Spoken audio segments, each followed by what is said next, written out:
I'm glad you're here. There's something I wanted to talk to you about. Dad, look, I really don't have time right now. I'm on my way to pick up Brenda. It'll only take a minute. Okay, Dad. What is it? I saw Karen's mother a little while ago. She told me that Karen had been up before the Honors Committee accused of cheating on a term paper. Right. She also told me that you'd voted against her. Dad, I wasn't the only one. The vote was 3-2 against her. So one could say that yours was the deciding vote. One could say whatever they wanted, Dad, I guess. Now, if you'll excuse me, I have to pick up Brenda. How could you do that to her? She's innocent, Jason, and you know it. Look, Dad, the evidence said she was guilty. Okay, fine. That's fine, as long as you can assure me that your vote was based on facts, not feelings. What's that supposed to mean?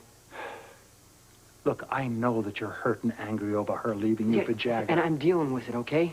The question is how? Are you saying I voted against Karen out of spite? I'm just asking you. You're amazing, you know that?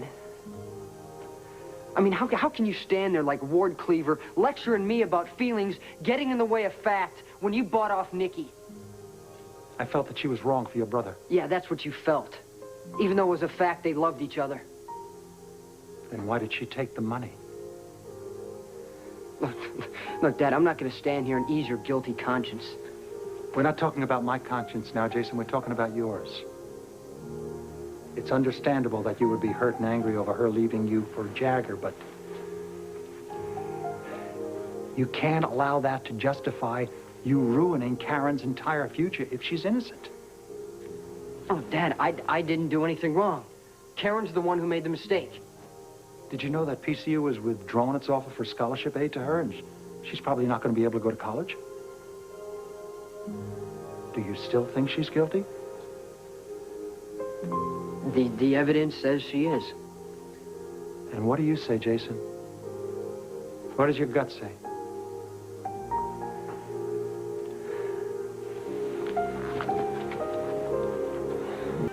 What are you doing here? I need to talk to you, Monica. Is, Jason still here? No, he's gone out. Did you two have words? Yes, we did. Oh, Alan, what about? Did you know that Karen has gone up before the Honors Committee accused of cheating on her term paper? Karen? Oh, I don't believe that. And Jason was the deciding vote against her. No. I'm afraid so. Well, at least now it makes sense.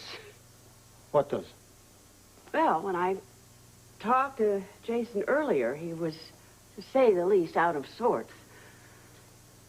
He probably feels guilty about the fact that he voted against her when he knows that she's innocent. Oh, I thought he was just unenthusiastic about going to PCU because he and Karen had broken up, but voting against her? And PCU has also withdrawn its offer to give her a scholarship, and now she probably can't go to college. And his was the deciding vote. We can't let Karen suffer because our son did this to her in anger. Well, I had told Karen's mother that I would put in a good word with the dean for Karen. Now that this has all happened, It's more important than ever, Monica. I also thought that I would call the dean tomorrow and explain to him exactly the kind of girl that Karen is and find out if he can pull some strings to get her some financial aid. I'm very surprised. At what? That I would call the dean and lean on him? No. That you would do something for Karen, and you don't even have to. I'm not an ogre, Monica. And I'm sincere about helping her. I believe you are. It's funny. Just when I think I have seen every single side there is to you, you show me a different one. I like this one. It's nice to know that you can still find something redeeming about me. All we do is fight lately, don't we? That's the understatement of the year, Monica. You fool, Alan. You can believe it or you can't. I don't care. I spent that entire night wondering whether I should go back to you and make a go of this marriage or not. And I chose the wrong decision, and next time I'm going to be a lot more careful. Now let go of me. Monica!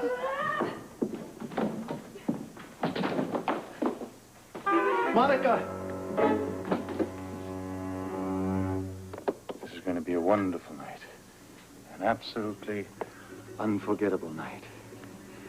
And I'm going to make you want me, Monica, the way I've wanted you for all these months waiting for you. And then I shall make love to you, Monica. Wonderful, joyous, lovely. Oh. Monica, you made it very clear to me tonight how repulsive my lovemaking was to you. Maybe you should pretend. Do you think you could do that?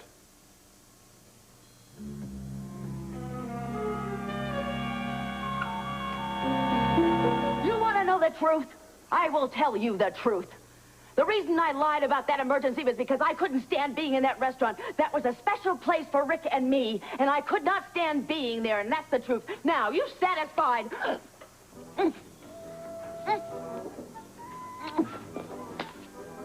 Get out of my sight. Give me that. What are you doing? Give me that. Give it, Alan. Give me that. Give me that. Hey, Alan, I mean it. Give it. What are you doing? Ow! Ow! Alan, give me it. Why did you do it? Why did you? Alan, I mean it. Why did you do it? You killed me. I didn't want you. Give it.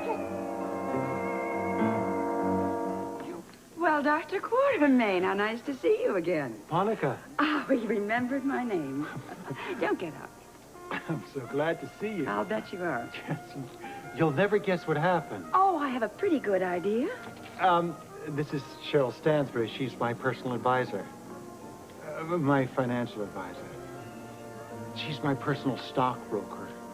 This is... I'm his personal wife. How do you do? Well, not as well as you, obviously. Would you care to join us for a glass of champagne?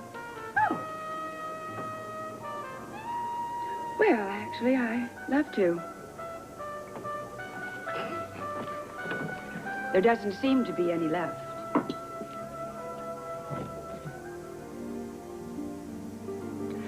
I know we have an awful long way to go.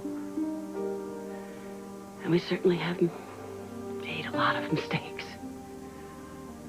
With each other, with the children. I really wish there was some way that we could put all of this in the past. So do I, Monica. I just don't know how.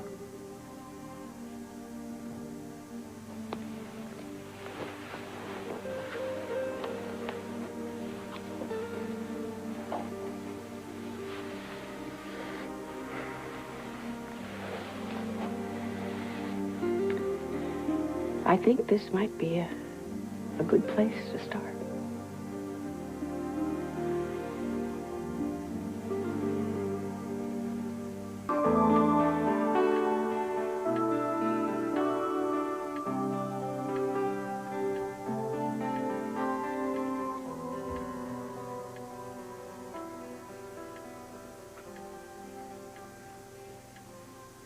Alan? Don't. Please don't say that these things happen. I wasn't going to say that. Really? What other platitude were you going to muster? I wasn't going to muster any platitude. Just the truth. What, that I'm impotent? No. No, nothing like that. The truth is that we haven't been together emotionally or physically in a long time. I think it's unrealistic to think that we're going to just come together the very first time. Stop making excuses for me, Monica. And stop blaming yourself. It's gonna be okay. Just takes time.